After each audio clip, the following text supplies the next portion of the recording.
95.5 KLOS. Good morning to you. It's time for the Impact program. Impact is the in-studio guest format that, if you don't know by now, we cover a wide variety of topics and has been customary since I've been at KLOS for a little more than 4 years. I had an occurrence, a meeting, I think it was Thanksgiving 88? Is that right? Yes, 88. I'm thinking back. You're right, 88. Thanksgiving of 1988, I went down to Skid Row and met a man that is sitting across from me right now, and here it is a little more than 3 years later. And what I experienced that day moved me so much, I decided to get involved with this organization. I'm talking about the Frontline Foundation. And if you've never heard of the Frontline Foundation, well, pull up a chair or get an extra pillow behind the head, because I think that you'll do much better by listening to what we have to say tonight. It is Monday morning, December 23rd, 1991. My name is Frank Sontag, and my in-studio guest is the founder of the Frontline Foundation. I'd like to welcome Ray Castellani to Impact. Good morning, Ray. Good morning, Frank. How are you? I'm fine. Glad to be here. It's good to see you. It's good to see you. I'm sure we have some listeners that have heard you before, since you are the most regular guest I have on the show. Wow. Every 6 months, I have your beautiful face across from me, and it seems like it kind of worked out in an interesting sort of way that around Christmas time, you're on every Christmas, right, in a matter of speaking. What do the holiday seasons mean to you? Are they something special, or should we think of like every day as a holiday? Yeah. I'm not a holiday kind of person. It's like people sometimes say to save some of my food for a rainy day, and I say it's raining all the time downtown. Every day is a day. Every day is a day that the sun comes up when it comes up, and it goes down, and they call it a day. And every day is as important to me as any other day is, and whether it be Christmas, New Year's, or the 15th of January, they're all important days. Everybody's allotted a few days in his lifetime, and so if I classify certain days, I'm losing a lot of days in between. So. Why do you do what you do? Frank, I do it because I have to do it. There is a tremendous pulling at me to say, this is what you got to do, Ray. So I have no choice in the matter. I do it because I have to do it. And what you do is what? I feed people on Skid Row and serve food to the many thousands of people downtown in Los Angeles. And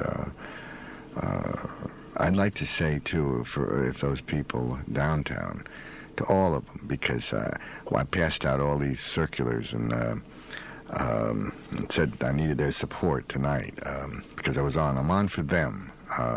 And I'd like to say Merry Christmas to each and every one of them that are listening, and to the ones that aren't listening, I'm going to get you on Tuesday. So anyway, but I love all the people of Skid Row, and I know that I hope they love me. But something you've been doing all your life? Loving or feeding? Well, it's depending. There was a time I fed other things besides food.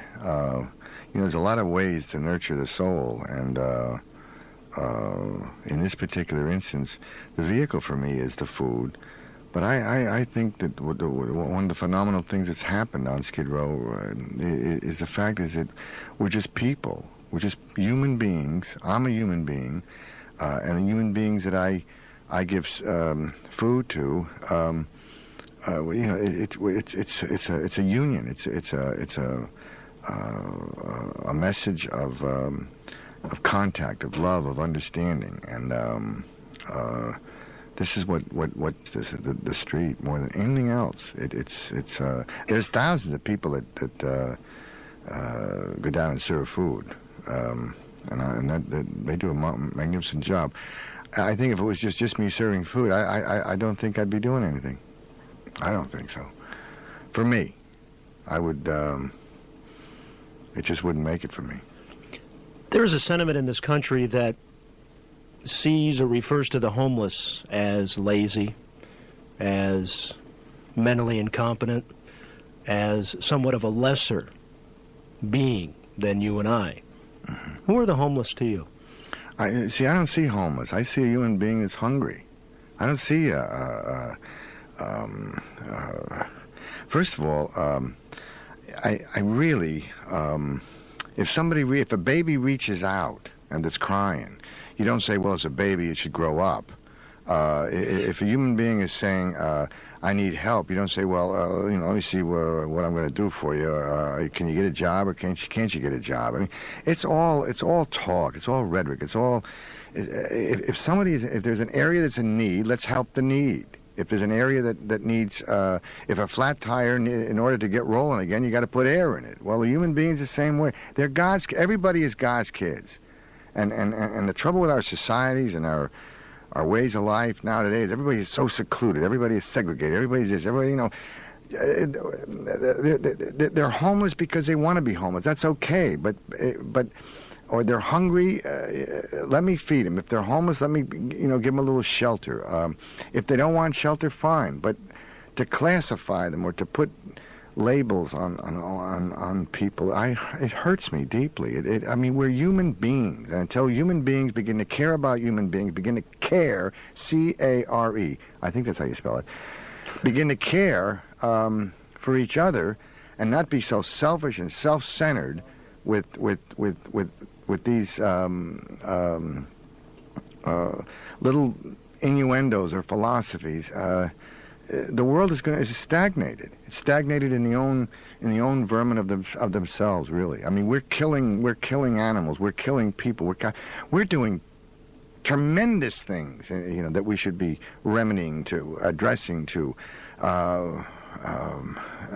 I'm just doing one. I'm just taking care of a few hungry people on Skid Row. That's my area. I love that area. It's my people. They're my people. They take care of the AIDS now. They take care of the crippled children. Jerry Lewis takes care of this one. I mean, not everybody's going around saying, well, you got AIDS and you what does it mean? Man, if a person is dying and they're hurting, help them. I mean, that's what I believe. And I hate segregating the sickness now. We segregate everything else is segregated. We might just as well segregate the sickness. Well, he's a homeless guy. He can get a job if he wants. Well, I won't help him. Oh, okay. Well, he's got AIDS. Well, he's something or other. Well, I won't help him. Oh, okay. And it's all if just people would think, it's as simple as this. If I think about another human being's welfare, I'm going to be okay. And that's what it's about. Are we a fearful society? We have a lot of fear? Man, I think so. What's that about? Why? Fear is, I think I mentioned this one of the time. Fear is a crippling thing to the human, crippling to a society. Fear will keep me pinned down and laid up against a wall. Fear, the only way I can explain it will stop me from doing a million things. Fear sometimes is good in the respect of saying, well, I won't drive on the wrong side of the street because I'm afraid I'm going to get hit by a car. But the fear about helping somebody, the fear about giving away money, the fear about losing what I got, the fear about losing my job, the fear about, man, those are the fears that are going to cripple everybody. They're crippling factors in our society. Fear about the economy, fear about Christmas, fear about not having presents, fear about not having... They're just on and on and on and on and on and on and on and on and on. And fear about everybody feared about the Russians. For years, everybody were worried about the Russians. Fear. Oh, they're going to throw the atomic bomb. Man, we're destroying our world. And we're worried about an atomic bomb. The Russians are gone. I mean, they're gone. Now what are we going to worry about? We still got ourselves. Right. The self, the involvement of self.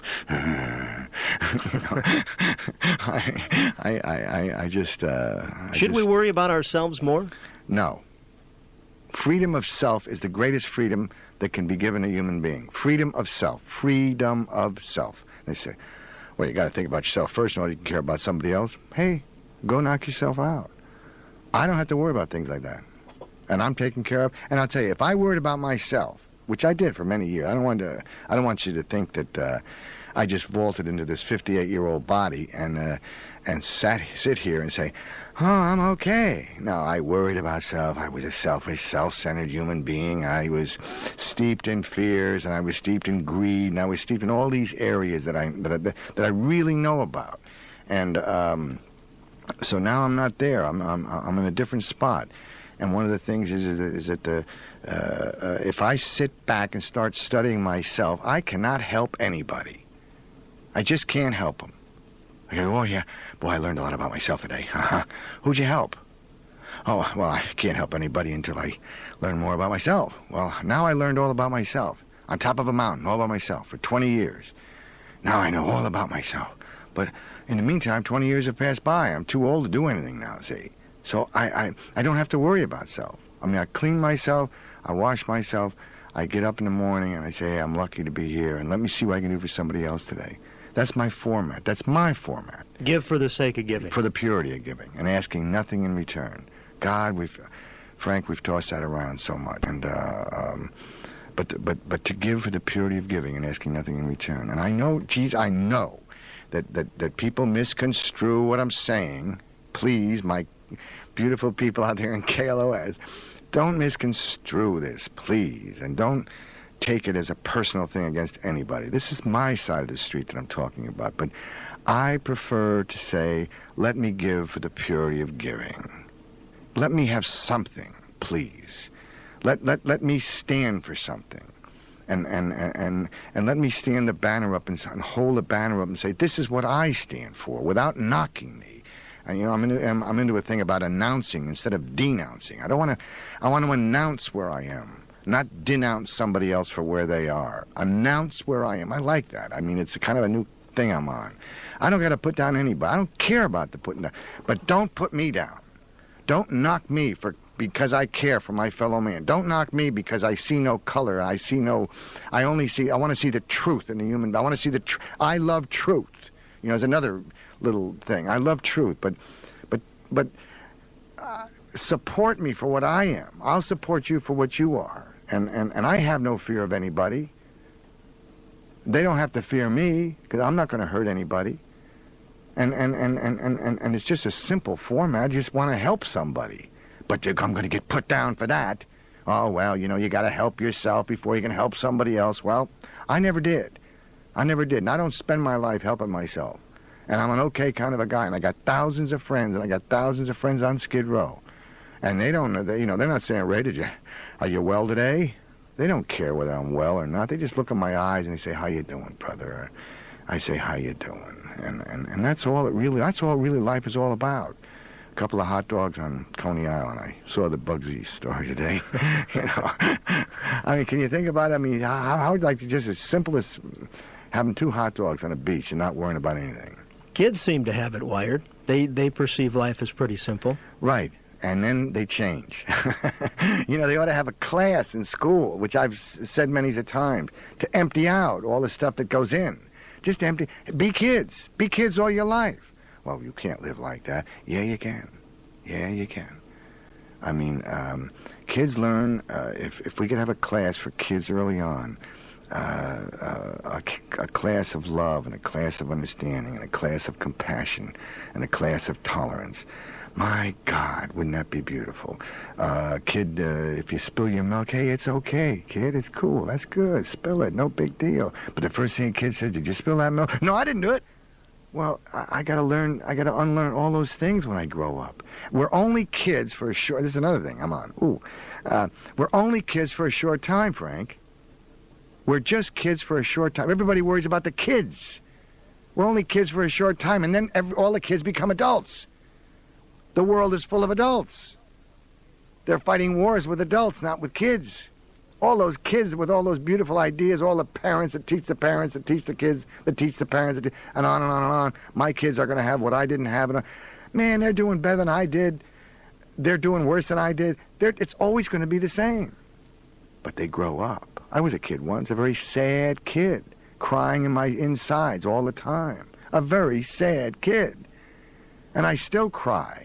I still weep inside. I still hurt inside because of when I was a kid.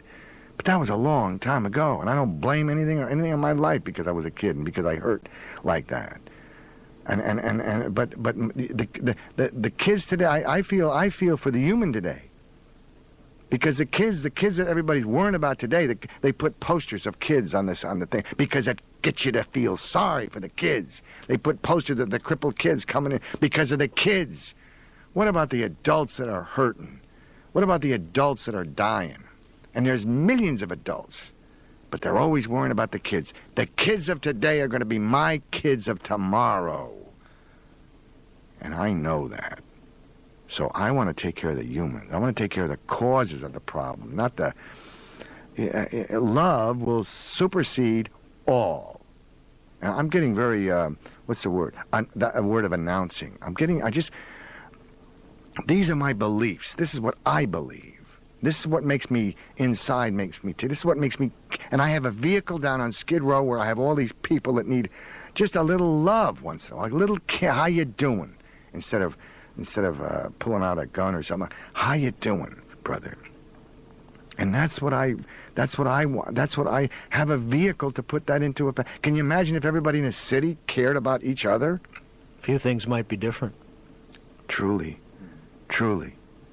And so this is what, these are the issues that I take up with, the issues of the tremendous amount of caring, the tremendous amount of dignity, I love the word dignity.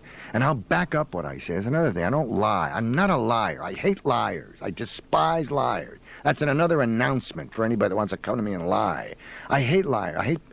I'd rather know the truth and be hurt by it than have a lie. Because lies are the most corroding, devastating things our society has, is to lie. Everybody looks for the truth. The newspapers want the truth. What's the truth about Kennedy? What's the truth about Watergate? What's the truth about this? Well, everybody wants the truth, but everybody lies. That's why they always want the truth. Everybody lies.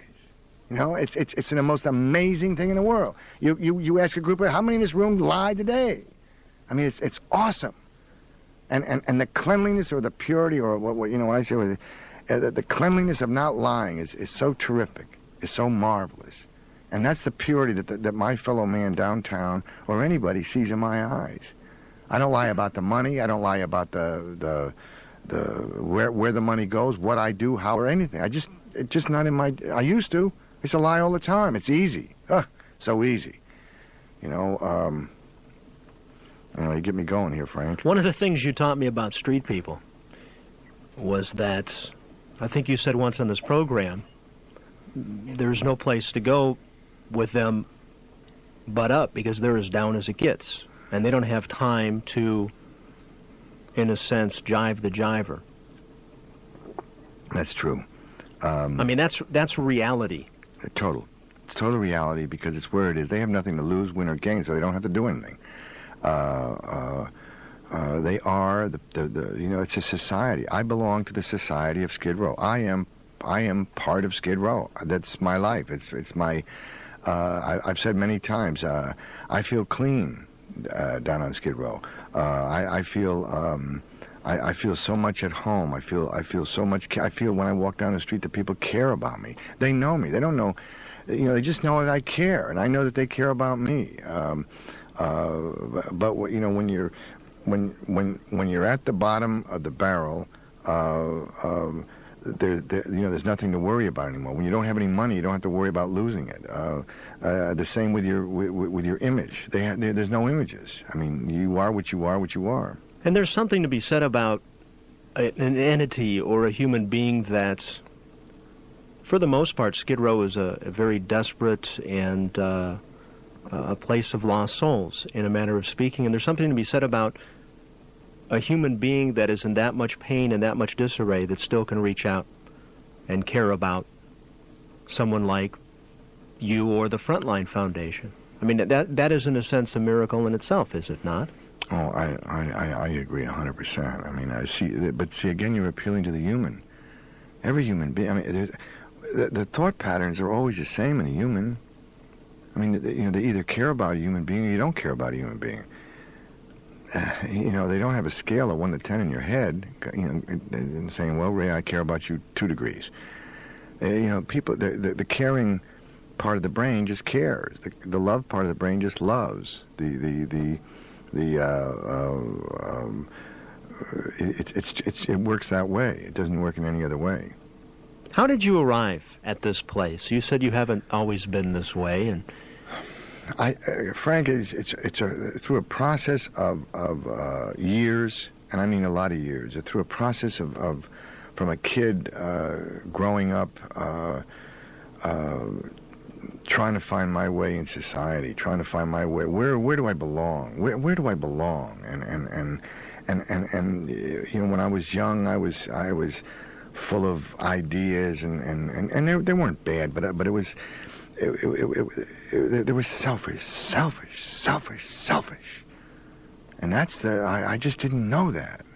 I only thought about one person. That was Ray, and it just so that was you know, that's the turning point in my life. Was when I began, when the first sliver of unselfishness came into my head. I don't want to get well. I don't want to get brave. I just want to be free of selfishness. And that's when it began to turn over. So I was riddled with all this same thing. Oh my God. You can go through the schools today. You can go through the societies today. It's all based on selfishness. I mean, it just is, Frank. It's just riddled with it. And when I began to get free of these areas, that's when I began to find out who I was. And you know what I was? I was just nothing. I was just a human being, one of God's kids, doing nothing. And I finally said, wow, I got everything now. And that's where I am at. All that I want to do is give a little bit today to my fellow man. That's really all I want to do. I don't want to...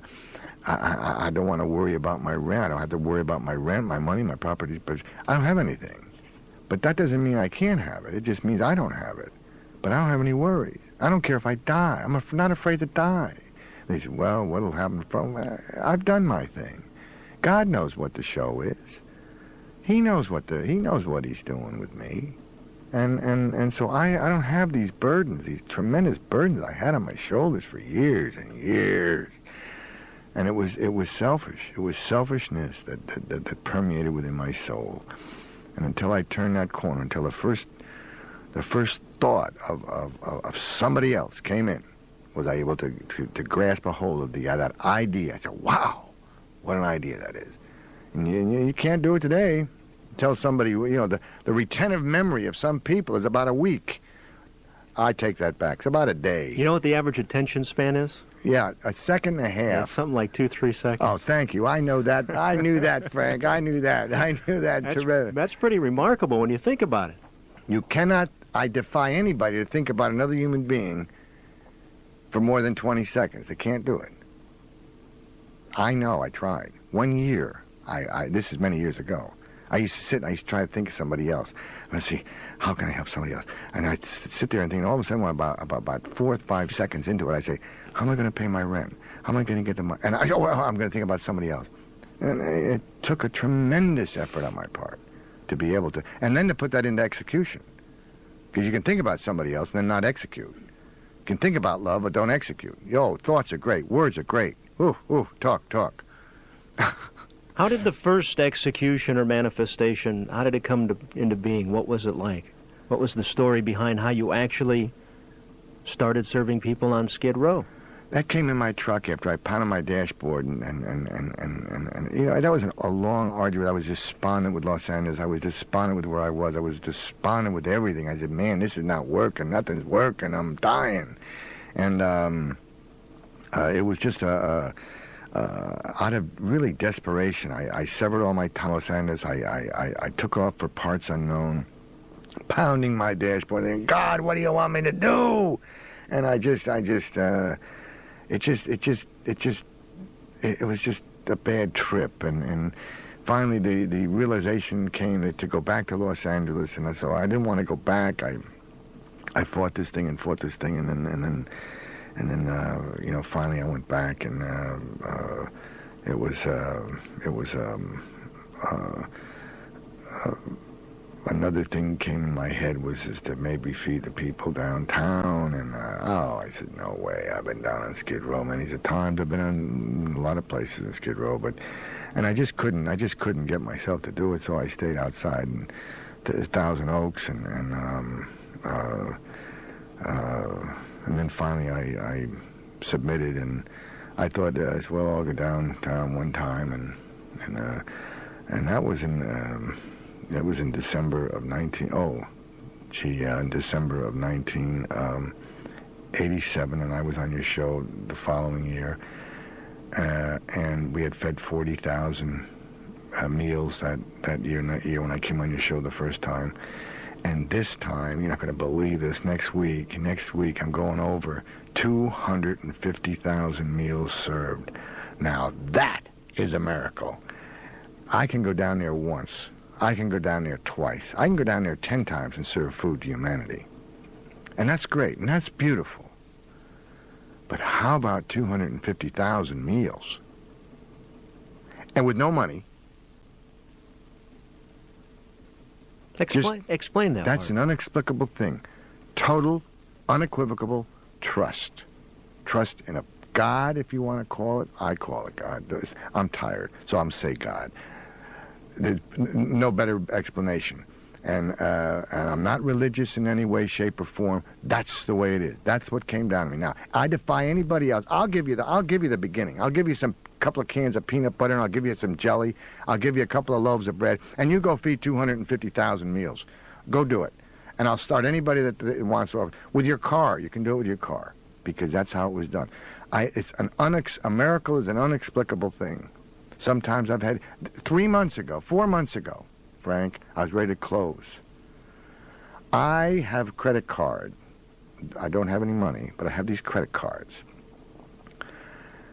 I can't go to anybody and say, hey, Frontline is falling on its rear end here, and say I need $5,000 or something like this. And I made the decision in April. No, I'm sorry, in this summer, which was August or July, to borrow $3,500 on this credit card that I had. I don't owe anything on these credit cards, and because I believed in what I was doing. So, I meditated on this, and this was the answer. So I borrowed $3,500. But I came so close to closing because I didn't have any money. And this Christmas, right now, I owe $900, and we're going to pay it off the end of this Christmas. I'm going to be in the black. Now, I hear people whimpering, and they're wimps, and I'll say that loud and clear. I can't pay my rent, and I can't pay this, and I can't pay that, and I can't pay my car. I can't do that. I don't have enough money for this. They're crying and crying, whimpering and whimpering. And they say, well, Ray, you have no responsibility. You don't have any kids. You don't have... How about 6,000 meals a month down on Skid Row? Is that a little responsibility for somebody's shoulder? That's what's called upon me to serve food to. That's more than one kid. And I never cry. I said, if the food is not there, the money is not there, I close the shop. I was willing to close the shop because I believe that my job is done. And the only explicable thing I say is a true miracle. Because I don't believe in it. Now, I'm going to get on a little subject here, which I don't like to do, but I'll get on the little missions here. Before you do that, let me reintroduce you so we know who we're talking to here. This is Ray Castellani, the founder of the Frontline Foundation, a nonprofit organization that if you are compelled to, you can also get involved with. I have probably... How many people do I have in this air studio, Ray? How many we got in here? I guess you got about 10, 12, maybe. Yeah. People that are part of the Frontline family, huh? They're all from, I'll tell you, a lot of them are from KLOS. Well, hopefully we'll get some more. The listeners from KLOS and the helpers from KLOS that have heard on here, this has been really phenomenal. I mean, the following that you have, that our meeting when we met in 1988 is awesome. And I'd like to say 2 or 3 people. No, you're talking into the 50, 60, 70 people that are all very active members of KLOS, with Frontline that have helped tremendously. That give of their service. it's phenomenal what this has generated, KLOS. Part of my personal plea that I'll put out there to the listeners is don't do it because of the holidays. In fact, wait till after the holidays, because the fact of the matter is people are hungry after Thanksgiving. Correct. And after the holidays. That was another thing you taught me, amongst many things. What did you start to say? I think you were going to make mention of... Well, I was going to say this, is that I got a letter in the beginning of November that the mission, and I'm not going to mention any missions, but I'm just going to say, and the letters are out, and I got substantiating the letters. I got the letters that, you know, one of the missions wants $132,000, another mission wants $42,000 in the next couple of weeks. In order to feed 25,000 people, another one wants $200,000, blah, blah, blah, and so on and so on, which I just want to throw these figures out to you. And in order for them to serve food to the people. I have this year alone, this is 11 months, we've spent, and a lot of it was put into our new facility, $53,000. We have served up to the 11 months in this year 65,000 meals on 53,000, that's everything, which comes out to about 85 cents a head. Last year it was 75 cents a meal. And we serve, and again, I say this, just ask the people of Skid Row. Don't ask. I always say, don't. Boy, I wish the show could be on. I'd love you to get a show, Frank, and I'd have about 10 people from Skid Row, 10 people from the Frontline Farm. We'd all have a talk, you know, about what the truth is. And I think I serve some pretty good food down there. I mean, we have some, you know, great times. And so what I'm saying here is that I don't need a lot of money is not the answer. A lot of love is. And the faith that I have in this whole deal is what makes this, what generates this thing. Not letters going out saying to you, I need $150,000 by the end of the month in order to feed, you know, to put you on the guilty side for this. I don't want your guilt. I don't even want the money. But I want the love. I want the good thoughts. I want the support in that area. And so I could I could serve people for the next. What they're asking for 1 month, I can serve for 2 years or 3 years or 4 years. But nobody listens to me, see. Again, I'm going to announce, nobody listens to me, see. And this is what hurts me so deeply inside. That why with an organization that we've grown up now, Frontline has grown up. We got volunteers sitting in this room that the vibe that is so beautiful. They're working, they're the Frontline, not me. I'm really not the front line. The people now are the front line. The people of downtown, the people of uptown, we're all front line now. I mean, it's the most phenomenal thing that's ever happened.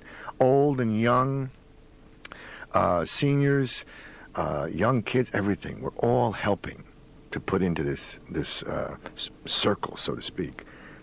And so I'm not asking or lining myself up with any mission and saying, well, the mission. No, I'm not saying that. I'm just announcing that Frontline Foundation is of age and that some of these city officials ought to just inquire. I can end hunger and give good quality food on Skid Row to the people of Skid Row. Why not? I've said this again, you've heard me say it. Why won't they let me help these people? Why won't they put me on the, for 2 minutes and say, help Ray Castellani, send him food. Give me just the food. The money will come. I don't need a lot of money. Just, I'm going down with a broken down truck and that thing, and they're going, these missions and all these other places got these highfalutin trucks and all that, and I'm sick and tired of all this stuff. I'm not I wish they were sitting here with me so that they, ask them the truth. And then I want the boys from downtown and the men from downtown and the women from downtown to sit there and say, who's telling the truth here? Let's find out the truth of what's going on.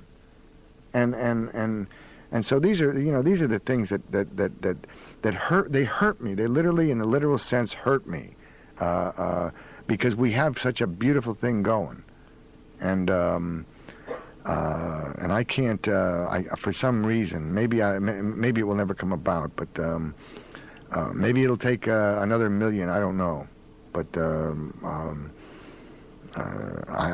somewhere along this path of life. So I mean, the on the TV, the last week the mayor was saying, well, we've got to do something about the hungry people in our streets, and then the mayor of Boston saying we got to do something about the hungry people. I got an answer to hunger. Why don't they talk to Ray, and put this formula into effect with very little? $53,000 is what I spent last year, and a lot of that was put into my my new little baby facility because I had to buy some stoves and stuff. 53,000. Anybody want to work on a 53,000 and serve 65,000 meals on $53,000? They don't want me. Maybe, I don't know. Maybe it's to kick this guy out because it's not costing enough money. My great-grandfather, who was straight out of Italy from the old country, taught me something when I was 3 years old. And he couldn't speak English. He spoke Italian, but I still knew what he was saying. And the analogy was, people like to give with one hand, and then with the other hand, their hands out too. Correct. Like, correct. Take. Right, no. A lot of what we see in the government structure, a lot of what we see in certain organizations, they like that image. We're helping. But in the same respect, I mean, I've kind of checked out some of the homeless organizations, and I have you on every 6 months because I know, there's no doubt in my mind, that you have every ounce of integrity that you sound like you have, and you need help. Sure. Always need some help. But I think part of what the bigger problem that is being missed is there's some organizations out there that got their hand out, just like my great-grandfather used to tell me. I need help, and they're kind of taken with the other hand, too. So maybe it's part of the game with the governments. Maybe that's why it's not like you haven't talked to Mayor Bradley's office. It's not like they don't know what you do. No, they know. They know. All I'm saying is let's get down to the truth. That's all I'm asking for. I'm not asking for anything. I don't want anything. I don't even want to. I used to say I want a piece of pie. I don't want a piece of pie. I don't even want a piece of pie anymore. I just want to end hunger. I want to end the lines. I want to give substantial food to human beings. Give them some good food. What's wrong with that? I mean, instead of beans and cornbread, let's put the money right on the streets where it is. They've got great, beautiful missions down there. They look great. Mayor Bradley is there. Our city is wonderful. It looks so pretty. Well, I'd rather live in the in the cardboard condos on the streets with the people. That's where I would rather live. I would rather live there because I feel cleaner there than I do in the clean missions. Everyone has heard the word hunger. Everyone has some identity with what that means. Some really deny it. We don't about that. That hurts. That's too scary. You've seen hunger. You see it all the time. What is hunger to you? It's just an outreached hand with that face that says, please. An outreached hand with a face that says, please. And you know what they are. They're hungry. And that's it. It's an outreached hand. Thousands of hands I've seen. Thousands of hands that I've seen reaching out for just a sandwich or a cup of soup. And that's what I see. I see them frantic. I see them wanting the decency of a chili dog or a tuna fish sandwich or hot cocoa or a cup of good soup, solid soup. And I only tap a couple of stores. I can tap this whole city. My God. And it's the only place in town where they have lines for people. And a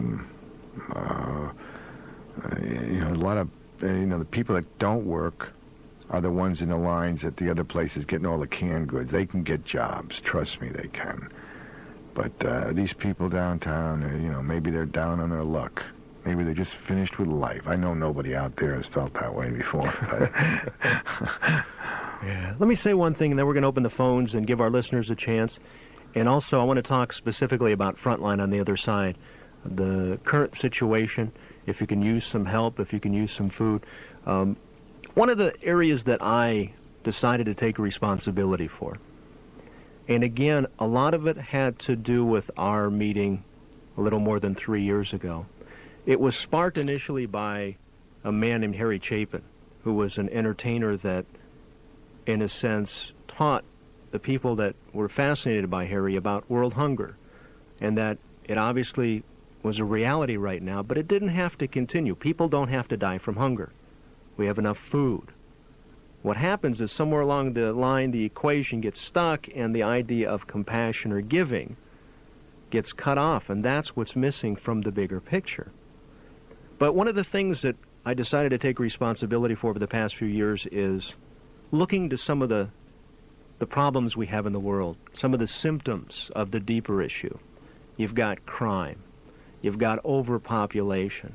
And the interesting phenomena about those two areas of life, a direct cause, a causal level of that problem stems from hunger. If you teach people to feed themselves in third world countries, they don't overpopulate. Crime recidivism rates, there's a direct correlation between, well, I mean, when you're hungry, you'll do just about anything to eat. So the irony is, if we learn to focus more on ending hunger, if we learn to focus more on giving for the sake of giving, my little personal truth is we can end some of these problems, but do we want to end the problems is what it comes down to. Well, do we as a human species want to end this stuff? I would say if they ended the problem down on Skid Row, the missions would be out of business, wouldn't they? Huh? And if we ended crime, what would the jails and all that place would be out of business. And if you found a cure for cancer, all the hospitals and doctors and the monies and the surgeries and that would be all out. Anytime you find a cure for anything or an answer for something that troubles the economy, I mean, how about a car that can run on 250 miles a gallon for a gallon of gasoline? I mean, you mean to tell me we can send a person to the moon and we can't get a car? There's a chance to talk with you this morning. If you have any questions or comments for my in-studio guest, Ray Castellani of the Frontline Foundation, you can call up right now and be on the air on Impact on KLOS. And the 213-818 and 310 area code, 520-KLOS is our main line, or our main lines, 520-5567. In Orange County, I always love hearing from people down in Orange County as well. The number there is 977-KLOS. In the 805 area, 629-KLOS. And in the 619 area, 570-1556 or 5701-KLOS. The phone lines are open right now.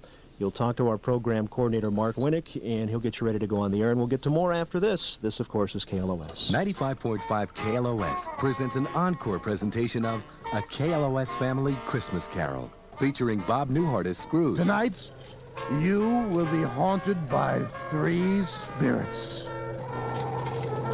That may be the worst acting I've ever done. With Mark and Brian, along with the entire KLOS air staff. A KLOS Family Christmas Carol, the encore, airs Christmas morning at 9 a.m. on 95.5 KLOS.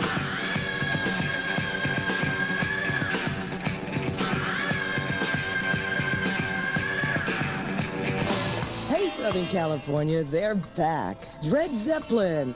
And it makes me wonder. New Year's Eve at the Raymond Theater in Pasadena. That's right.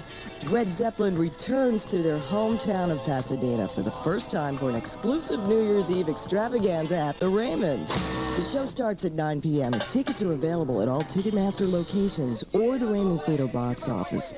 Call the Raymond Theater at 818-792-6200 for information. Yes, lady that's sure. All that glitters is gold. When she's buying a stairway to heaven. That's New Year's Eve, December 31st. Led Zeppelin at the Raymond Theater, 129 North Raymond in Old Town, Pasadena. Call the KLOS switchboard for more details. Southern California's official rock and roll concert station, 95.5 KLOS. Later today on Sports North, you'll have a chance to see the Clippers and the Lakers play at the Sports Arena Wednesday. Tickets are provided by the LA Clippers. Also, the LAPD is currently hiring new police officers. Women and minorities are encouraged to apply. If you need more details on that, you can call our switchboard. Good morning. This is Impact on KLOS. My name is Frank Sontag. My in-studio guest is the founder of the Frontline Foundation, Ray Castellani, and we will be taking your phone calls. I got a question for you, Ray. I guess I got lots of questions for you. Do we kind of get tired of, the holiday season? Is there that element out there, oh, great, another guy that's, helping people, and, oh, boy, that cynical part of human beings, the part that hasn't seen it for themselves. You got to experience it for yourself. You can hear truth. You can hear people telling the truth, right. But if you don't get it for yourself, it kind of sounds like words. That's right. Anytime anytime that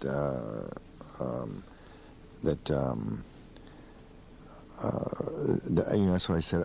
Where you can hear the truth, you can hear all the accolades, you can hear all the platitudes, you can hear all the pros and cons, as I'm sitting in my chair, and I can expound and expound and expound and expound, and nothing is getting done.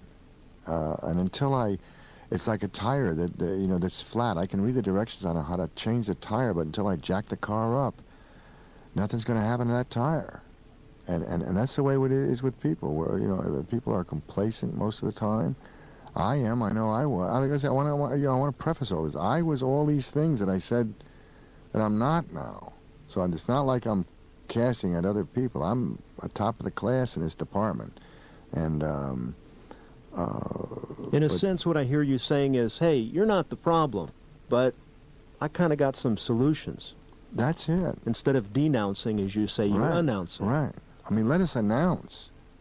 Let us announce how I helped somebody today. Let me announce, hey, I did something today. What did you do today? I did something.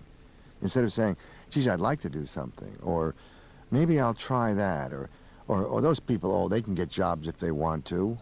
They can do this if they want to. Well, when if anybody's got a big headache out there, you can get up if you want to. If anybody's got the flu, you can get up if you want to. It's the same thing. It's all talk.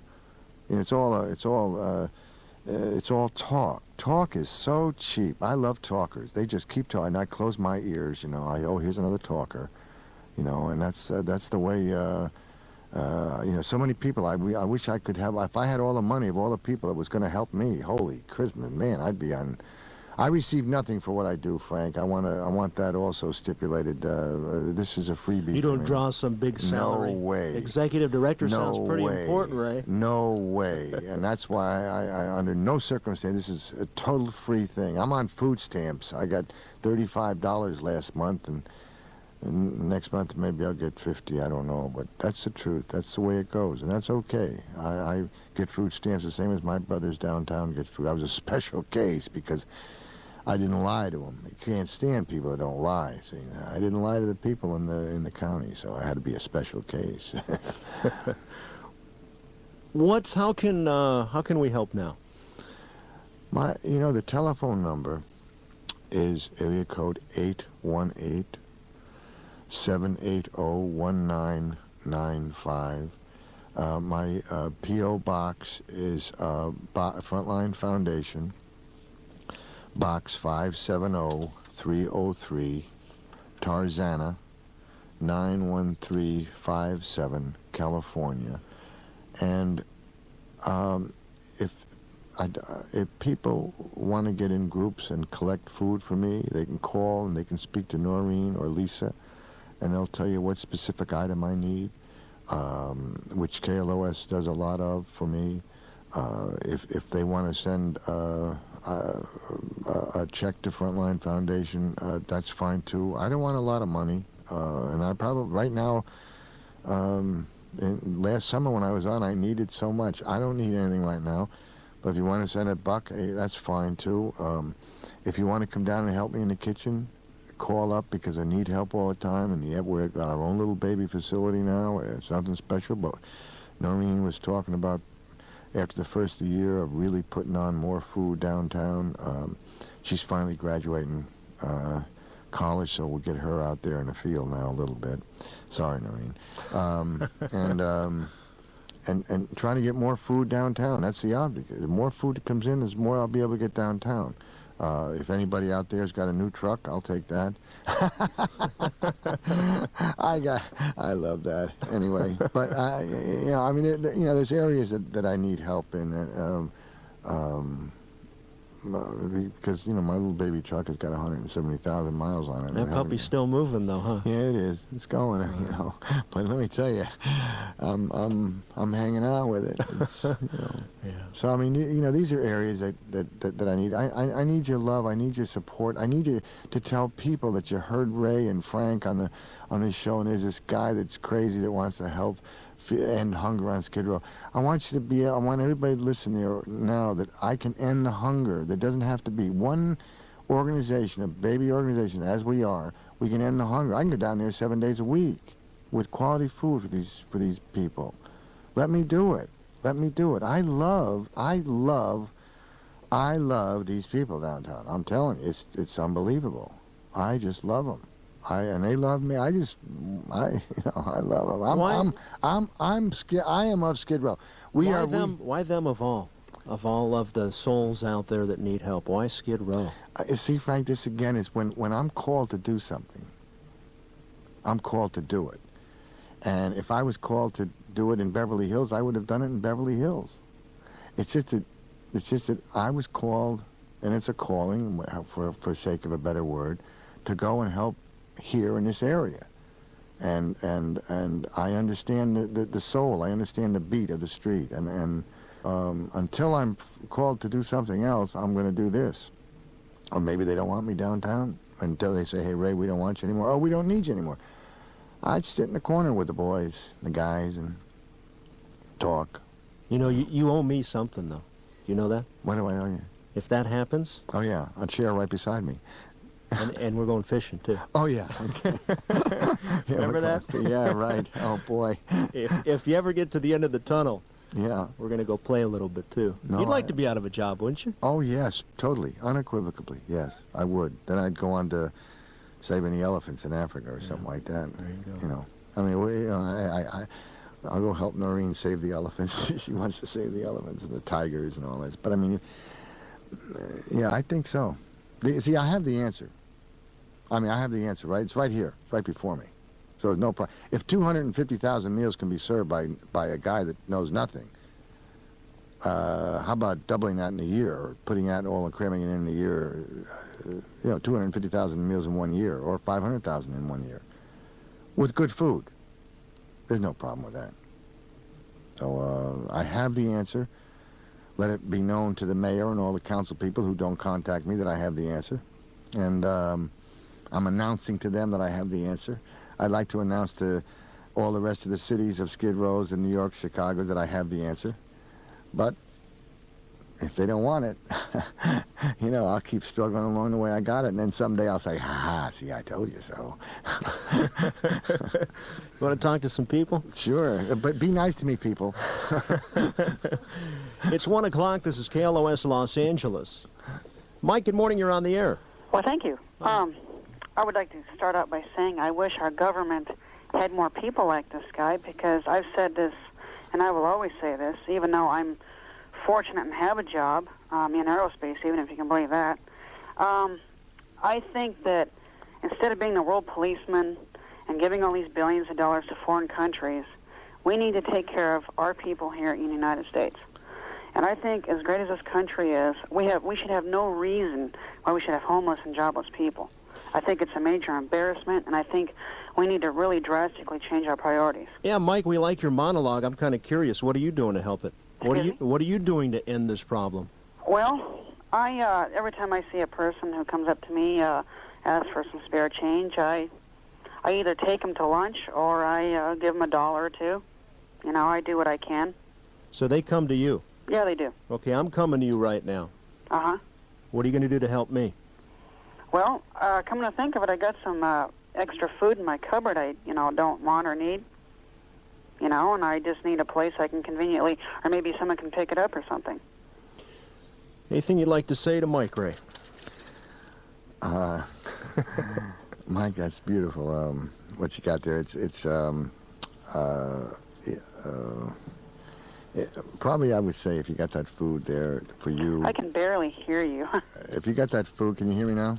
Yeah, a little bit better. All right, if you got that food, if you can put it in a little package and give it to the first person, or just keep it in your car wherever you are, and just give it away wherever you can. And, I think that's would be a beautiful thing for you to do. And I think that I feel good about when I help somebody out, because I've been down and out too. Mm-hmm. And I've had to struggle to get where I'm at. And I have a lot of my friends in aerospace who are losing their jobs because my company likes to send their jobs overseas for some reason, Right. And I feel for them, We thank you, Mike. Thank you. April, good morning. You're on the air on KLOS. Good morning.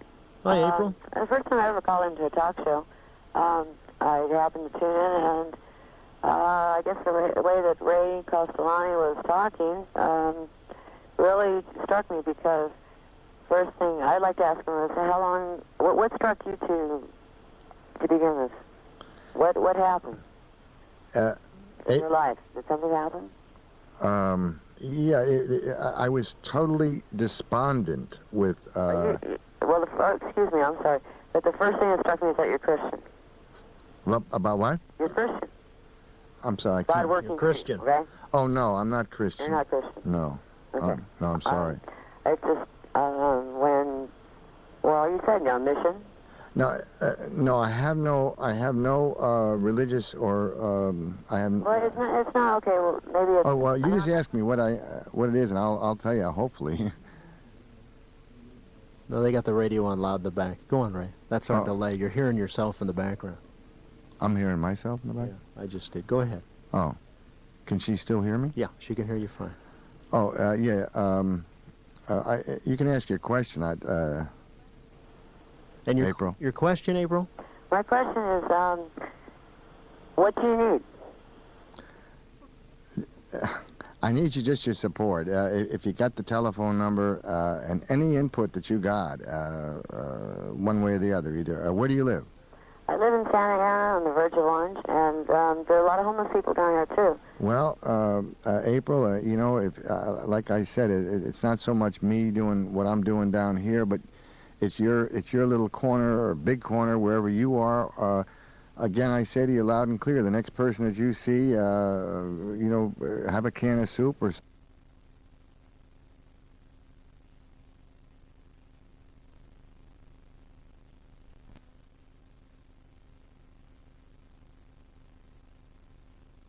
You are, again, I say to you loud and clear, the next person that you see, you know, have a can of soup or something and just give them that can of soup and you'll be doing your part. It doesn't take a lot of big things to help out. It takes a lot of people to you know, to do little things, and you can do it on your side. If you want to come to L.A. with me, fine, but you're more than welcome. But you can do a lot where you're at. Thank you, April. Let's take some more calls. I got a couple good things I want to run by you, but hang on. Tony, good morning. You're on the air on KLOS. How you doing? Okay, Tony. I don't know. You probably already know about this hot tip as far as grocery stores and how they're very wasteful. Yeah, I do.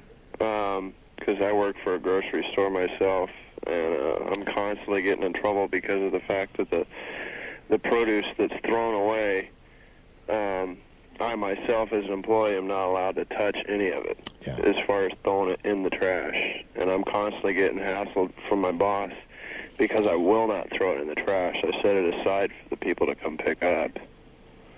And on the weekends when I work in the receiving area where we, you know, get rid of all of the produce and stuff like that, it's just a shame because there's hundreds of dollars every day, thousands and thousands of dollars a week of just fresh produce that may not be adequate for the customers that come in the store, but I don't see any problem with it sitting on my table. Well, see, you know, it's just verifying out that there, you know, there's enough food. It's just the distributing of the food that I have a whole system worked out through Frontline. You don't get to feed 250,000 meals unless we have something going.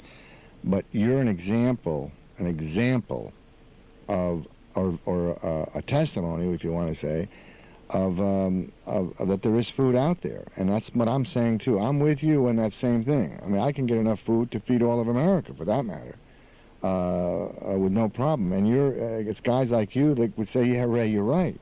And I'm glad to hear that. Well, it's just one of my biggest pet peeves is waste. I hate waste, especially food. You're right. And there's hungry people. There's too many of them. Right. Thank you.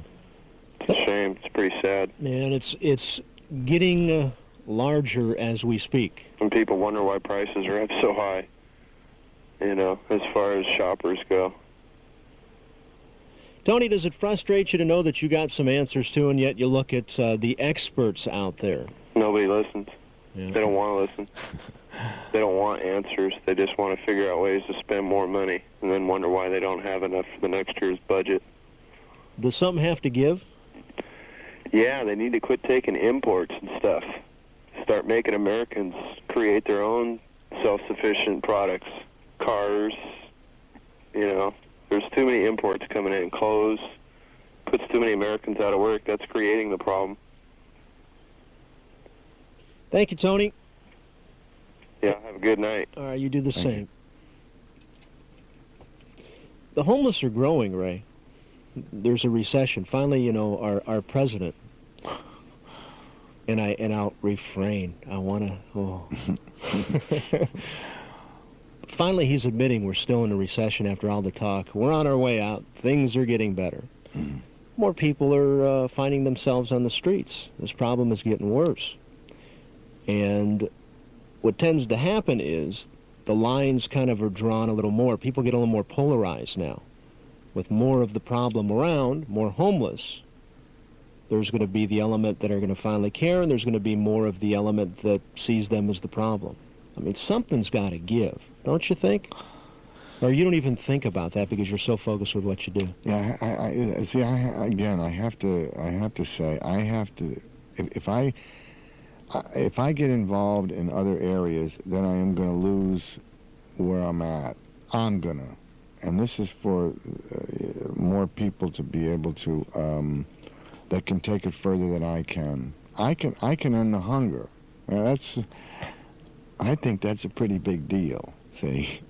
And if I can, the formula that works in this Los Angeles, it can also work in the country-wise, can also work in the countries that would put into a bank of the sorts to end the hunger, and others, it could go on a larger scale. But I'm one guy taking care of Los Angeles, so to speak. I'm not really one person taking care of Los Angeles, but if there were 5 of us this year alone, we would have.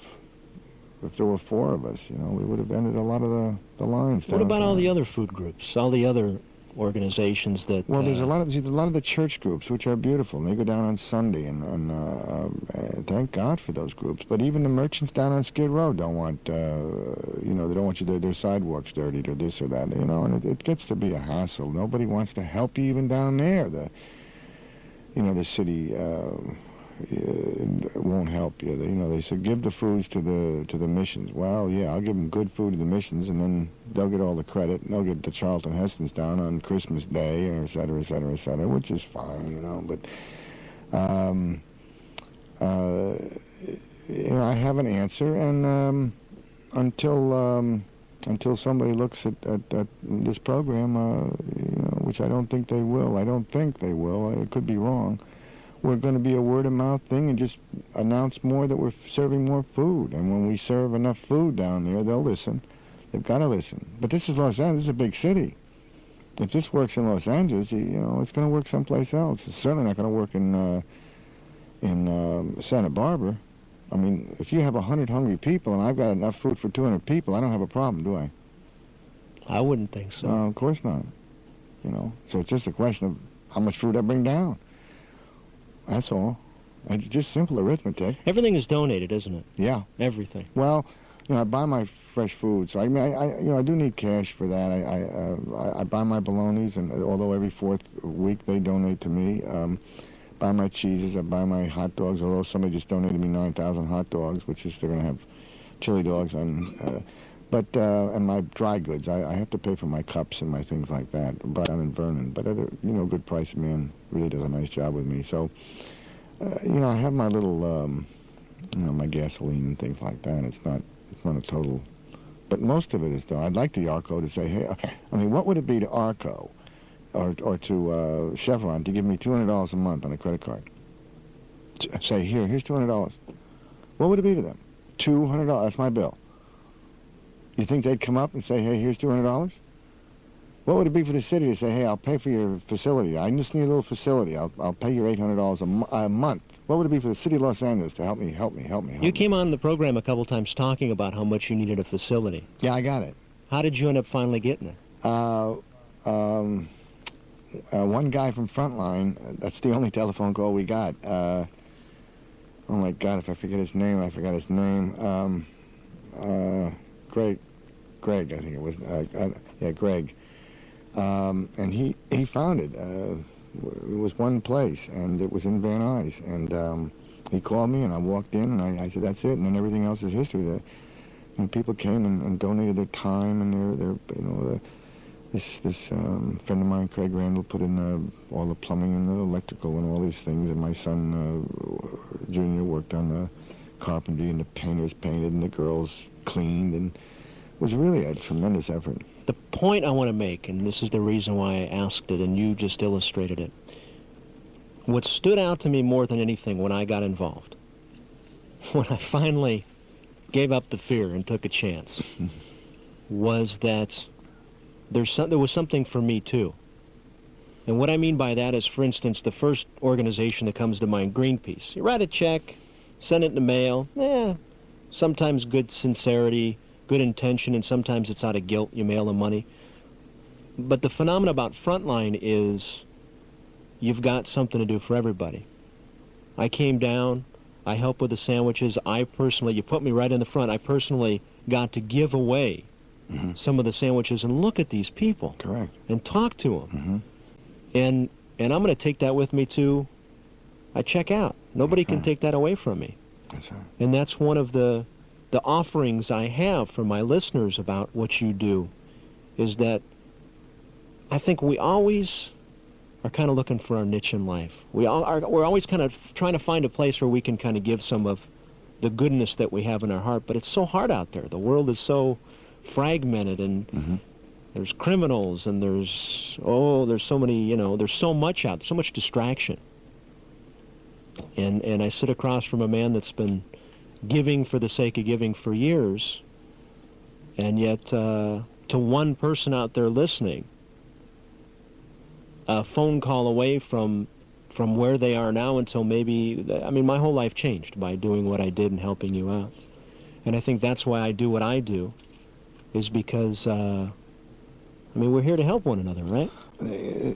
That's the whole thing, Frank. That's it. That's it.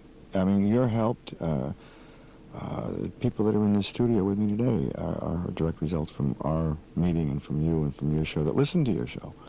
And they wanted to help. They get their hands dirty. They wash dishes. I don't care who they are. They mop floors. They clean.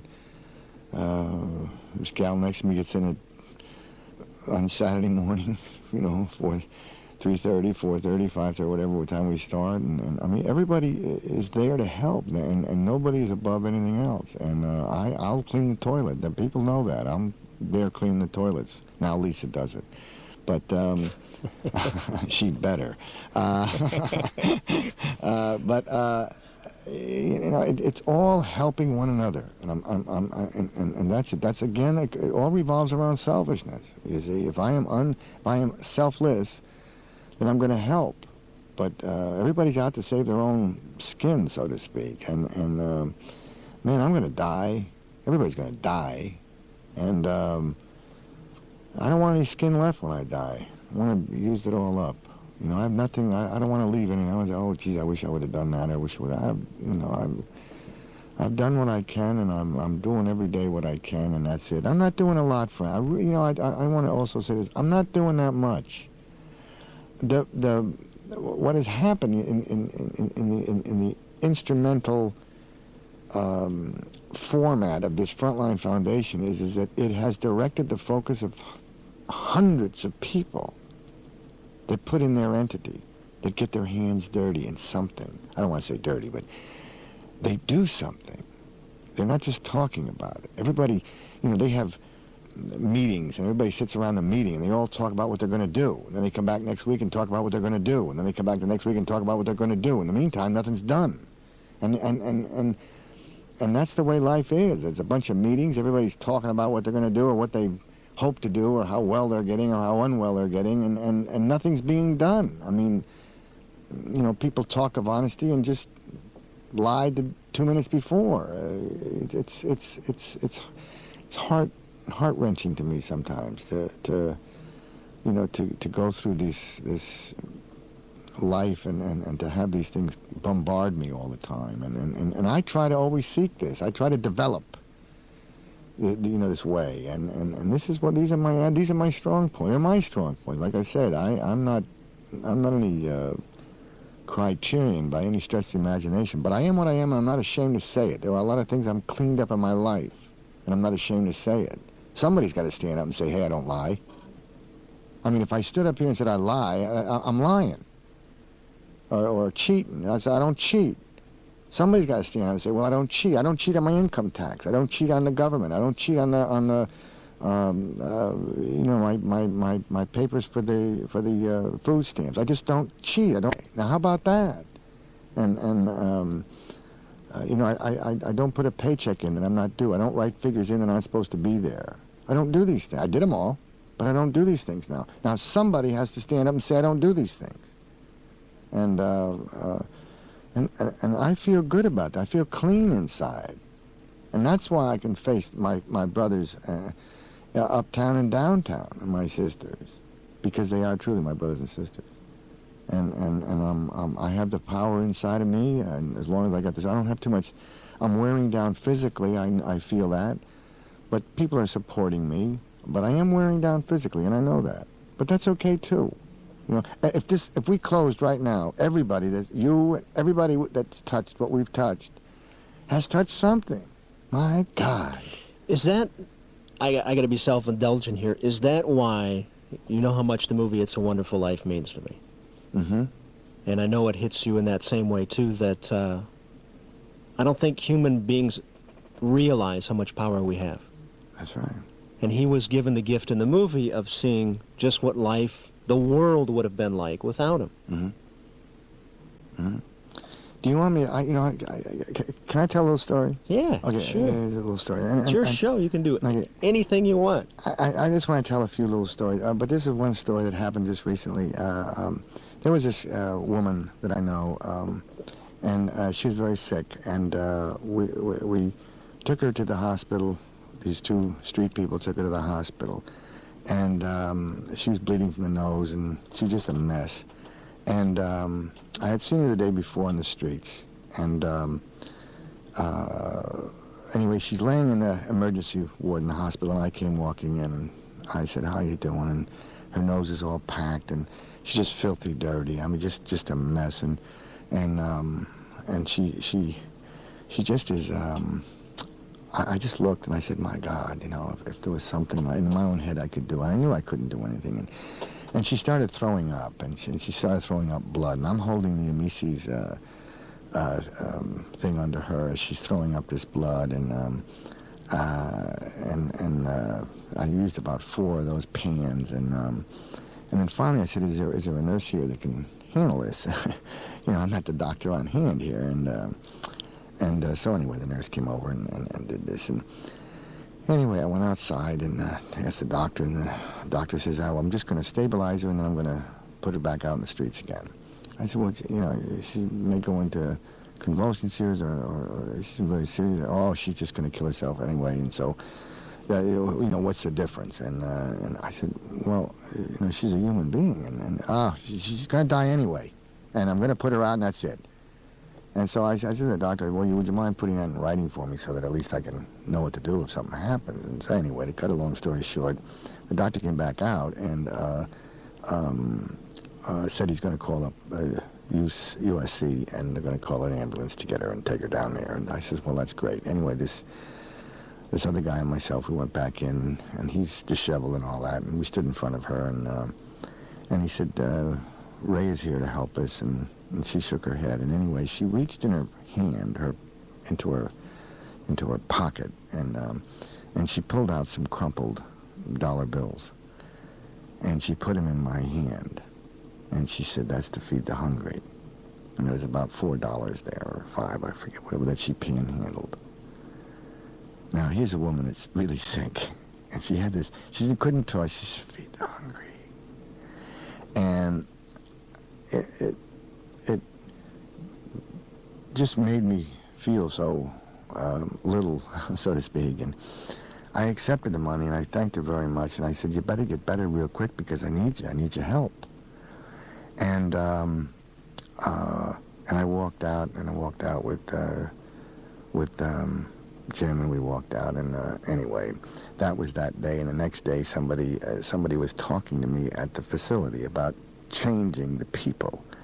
And I told this story. And I looked at her, and I said, exactly the way I just said it. I said, now, who do we change? The doctor or the one that gave me the $5? And that's a wild story. But that's the truth. Which one do I change? And the other day, I walked into you're talking about a wonderful life, but I walked in, and this girl, this guy, we went in, Noreen and I went in to get this Christmas tree, and the guy, I don't have any money. So I said, well, he said, well, here, pick this tree. Ray, he knew me, and well, that's great, and I was glad for him. He's a 23-year-old kid, and nice and wonderful, and he held the tree up, and he says, here, take this one. It was about a 3-foot tree. I said, well, okay, and I said, well, how much do I owe you? And he looked at me with his eyes, and he said, Ray, you saved my life. He said, at least I can do is give you a tree. So I got a Christmas tree, see? And I am so rich with these kind of stories that it just befuddles me. So you see how wealthy I am, and the profoundness of human nature coming through to me, and the wisdom that comes through to my head. These people are put their arms around me and love me and call me their father downtown. This is my papa, and I really weep when sometimes I just cry sometimes, and I just say, wow, how fortunate I am just to touch this kind of love, this kind of caring, these kind of people. And I find it all over. I find it in the frontline people that care about me. There are some people don't like me, and that's cool. That's no big deal. It's not the end of the world. But the majority of them, it's okay. And but I am rich with these kind of stories. And anyway, I just want to throw that in, Frank. We're going to take a couple more calls. Okay. If that's okay with you. Chris, good morning. You're on the air on KLOS. Hi, how you doing? Okay. Hey, I commend the hard charger, He does real hard, and I think in time, he's going to stand out, I like to touch on a couple of issues here. I'm an ex-Marine, just got out of the service, and, I've been around the world. I went to Korea, Philippines, I was in Okinawa, and I saw the starving kids and the people over there, especially in the Philippines, and I can sympathize with what he says. I haven't been back in the States too long, but I tell you what, if the man can give me an address or something, I'd be willing to send $10 a week to him to help out with the hungry. Well, we've got a phone number that you can call. Okay, what's the phone number? It's in the 818 area code. It's 780-1995. 995? 1995, yeah. Okay. All right. Are you in a car phone? Yes, I am. So you sat all this time in your car phone? Yes, I was. I'm glad it's 1:26 in the morning and not 1:26 in the daytime. Well, it don't make, I tell you what, you got hungry people, it doesn't make a difference to me. If it was night or day. But I tell you what, there's a couple things I'd like to talk about, and that is, we had an individual that called up about, and I guess he told you about waste, and I tell you what, the worst place to see waste is in the military, and you see a lot of food getting wasted. Yeah, that you do. I'll tell you what, I'll make you a deal. If you call back, if you're on your way home, call back and we do an all-night talk show till 4:30. We can get more into it, but for now, I'm going to bid you adieu and thank you for the call. And I hope we talk sometime, either tonight or sometime in the future. Jerry, good morning. You're on the air on the Impact program. Yeah, Ray, how you doing? How you doing, Jerry? Ray? Yeah. How you doing? I'm doing it. My name's Jerry Yeager. Hey, Jerry. Your name is very familiar. We're both the same age. We're probably both out of Hollywood. I don't know. You made an interesting comment about somebody said about all the wasting food in markets and all that, and how you said we could put a man on the moon, but we can't do this and can't do the other. Right. I happen to be suffering from cancer for 4 years, and I know damn well they could have cured it years ago had they wanted to. Correct. Keep sending that money back into research to keep all them guys working, to keep making the same tests over and over and over again. I've been saying that a long time. But, you know, after the first year of cancer, I said I had this vision. I wanted to go down to Pershing Square and feed a couple thousand guys, because God at least gave me the first year. I'm now going in my 4th year. Beautiful. And I don't know if I'll make this year or the next year, but I would like to help you out and prepare enough food for a couple thousand guys. I see the 818 number up there, which I will call. Probably tomorrow. I love you, Jerry. And I don't know. I'm from the old days in Hollywood. I don't know about you. I'm 59. You're 58, right? 58, yeah. Yeah. Did you go to high school out here? No, I didn't. I'm from New York. Oh, you're from New York. Yeah. Okay. Well, look, I worked in soup kitchens, and I worked as a dishwasher, and I know what it is to be hungry. I hear you. Fortunately, I have a few dollars, but it's mostly all gone towards my illness, the doctors. Well, And it just, you know, it gets me so steamed, this research they're doing over and over and over every goddamn year for nothing. When they could have cured cancer probably 10 years ago had they wanted to. I hear you. And but I want you to know you have my support. That's what I need. And tomorrow you will get a phone call from me. Thank you, It Jerry. doesn't have to be on Christmas Day. It'll be a couple days after when the guys are hungry, and I want to prepare food myself. I want to be on Skid Row, and I want to see the eyes. I want to look in the guy's eyes when I give him the food. That's all I want to do. You'll see him. While I'm still walking around. You'll see him. You'll be with me. Does that sound fair, Ray? That's fair, Jerry. Okay, thanks so much. And Thank I you. waited to talk to you, and it was nice talking to you. You're doing a straight thing in a crooked world. Thank you. Wow. Thank you, Jerry. All right. Don, good morning. You're on the air on KLOS. Hi, Frank. How you doing? Okay, how about you? I really enjoy listening to your show these days. And I'm calling from San Diego. And a couple of things that I wanted to touch on, that there's so many good things that are happening down here as far as feeding the homeless and things like that, that a lot of people are probably taking for granted that it's not just an L.A. type thing. Having grown up and lived there, I see it there and I see it here. And there are, I think they estimate 300,000 folks a day in San Diego that go hungry. And I know I've donated to my fair share of charities down here, but sometimes I really wish I could do more. Don, I don't want to interrupt and be rude, but for some reason the phone connection is really bad, and we're getting a loud hissing, a loud tone, and it's. Is there something you want to say specifically, or a question you want to ask? Well, my comment to Ray more than anything else is that his attitude towards what he's doing is great, and I enjoy it, and I wish there were more people like him that could do it down in San Diego or do it in other cities that could take advantage of his services. Thank you. Thank you, Don. All right, thanks a lot. All right, thanks for listening. We're going to take one more call. And Brett, good morning. You're on the air on KLOS. Hey, guys. How you doing? How you doing? I have a comment to make here.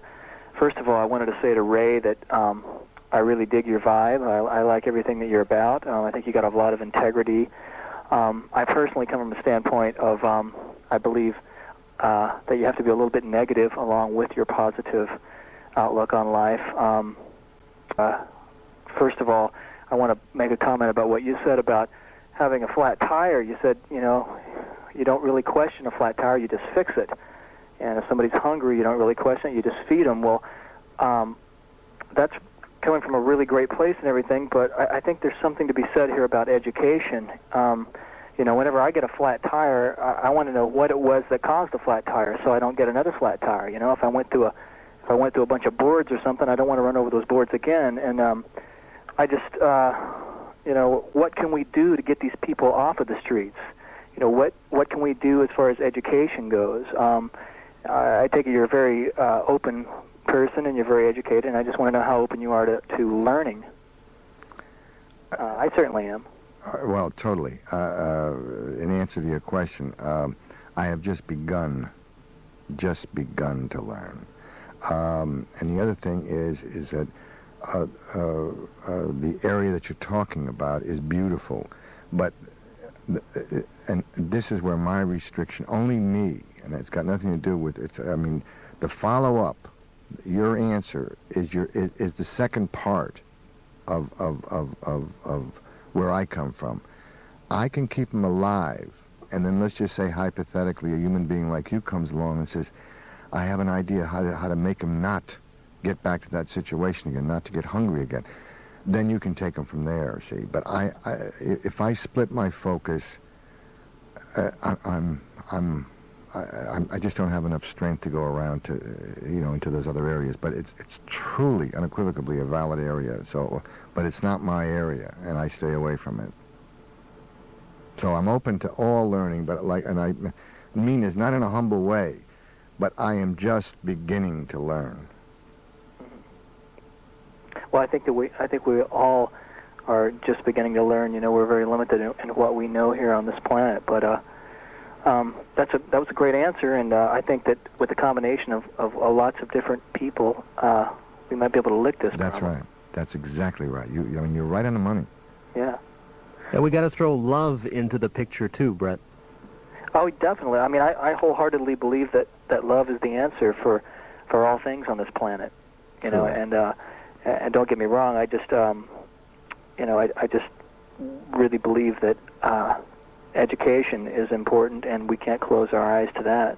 I agree as well. Thank you so much, Brett. The number again is in the 818 area code 780-1995. I got an idea. I don't know if I'm going to be here next year, but I'm thinking we're going to talk about maybe changing when you're on. I like you on at Christmas, but maybe we should have you on 3 times a year instead of 2. Okay. I don't know. I mean, it's June. We got to wait till June now. Nah, I don't think so. We're going to work out something. No, I'd love to. I mean, listen.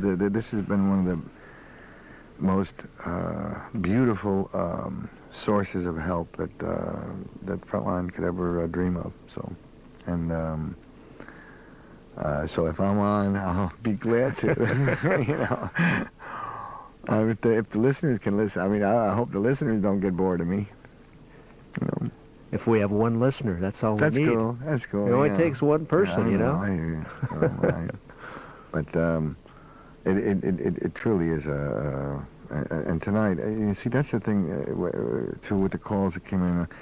It's a support. I'm so wrung out, and I'm so tired, but then I hear your listener or the callers today, and they're saying, "Yeah, Ray, keep going," and that's announcing. That's saying, "Yeah, Ray, we want you to keep going. We're behind you. We'll help you." It's just a thought process. If I get everybody just the thoughts of helping me, that's all I really need. I'm not because the help from just this one. Can you imagine? If I was on TV during the day, trickling in, oh yeah, I heard your show a year ago, I heard your show 2 years ago, and I just keep. So that's one. This is what I'm saying about the city helping me. If there were 6 KLOSers that could help me, look what I would have today. And that's and that's not to mention the far-reaching effect of the people that are in their prospective businesses that have helped me. It's a Wonderful Life as an example. I mean, it just goes on, and that's the kind of support I need. It's almost like I'm a kid crying and saying, "Hey, please help me," and that's basically what that's how I feel sometimes. I feel like a kid. I feel like just a kid that's crying inside to say, I have an idea and help me with the idea. And when I see these people on Skid Row respond to this kind of feeling, I mean, my God, to see a smile on these faces of people that have never smiled in a year or 2 or 5, it's really a tribute to the word love. It's a tribute to the word love because they're responding to it, and I'm responding to it. So, but when I hear, like now, when I heard the listeners call in and they say, "Yeah, Ray, yeah," I could hear in their voice they were saying they were supporting, they were announcing, "It's okay, Ray, keep on going." See, they weren't saying, "Well, I think you should do this and you should do that and you shouldn't do this," and that's what I haven't any strength to ward off these. I just don't answer any of those questions anymore. I just don't have strength to. I only have enough strength now to keep going ahead and to serve the food I got and to give what I've got to give. And I wish I had this unlimited amount of physical strength. I don't. And I'm not saying that I'm going to check out or anything, but I don't. I ask the guys downtown to help me because I'm not strong. I'm not that strong guy I was even 2 years ago. And you can't do what I've done and come out all okay. It can't be done because there's a tremendous amount of pressure, there's a tremendous amount of stress, there's a tremendous amount of effort, there's a tremendous amount of pull that's at me, and it's not easy. It's not easy. So, but with the help of the people, with the help of the people that I surround myself with love. I surround myself with people that care. I don't want to surround myself with people that don't care. I got enough of those. But I surround myself with people that care. I say, "Hey, Ray, yeah, hey, good going, nice going." I don't need the non-caring human being around me. Whenever I get low, I go where there's love. I don't go where there's hate. And the street, the hard street, is full of love for me. And the hard frontliners they're full of love for me. And I stay away from the ones that don't love me. Because they stay away from me. I don't have to stay away from them. They stay away from me. So I'm not afraid of anybody. But there's many elements here that are involved in this whole spectrum of what I'm doing and what life is all about. So I just want to thank you, Frank. I want to thank those I want to thank all the people. I want to thank everybody. I want to thank the people downtown. I want to thank the people uptown. I want to thank everybody that gives a good thought. I want to thank all their energies that they've put in for this. I'm just so thankful that they're able to do what I can't do anymore, because I can't. Noreen can't do it anymore. It's far bigger than us. We can't make 11 pickups of bread a week anymore. I mean, it's way beyond that point. And so there's a whole mechanics there. From the bread picker-uppers to the early birds to the chili openers to the hot dog unwrappers to the people standing outside of markets. I mean, it's a whole network now that really is in that area of love and caring and giving for their fellow man, and they come down and they touch it and they see it and it's good.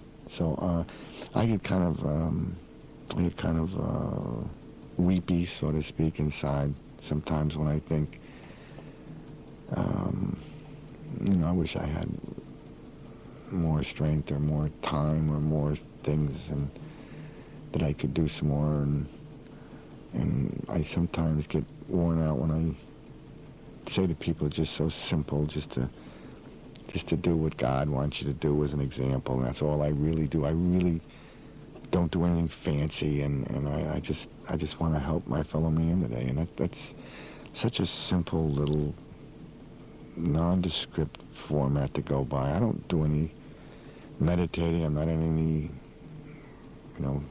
fast food diet or anything. I'm just a guy that just wants to help a few people, and anyway, and it works out. It's worked out that. So that philosophy of love and the philosophy of just caring, the philosophy of giving for the purity of giving, that next week 250,000 meals have been served, and that to me is a miracle. And I attribute it to the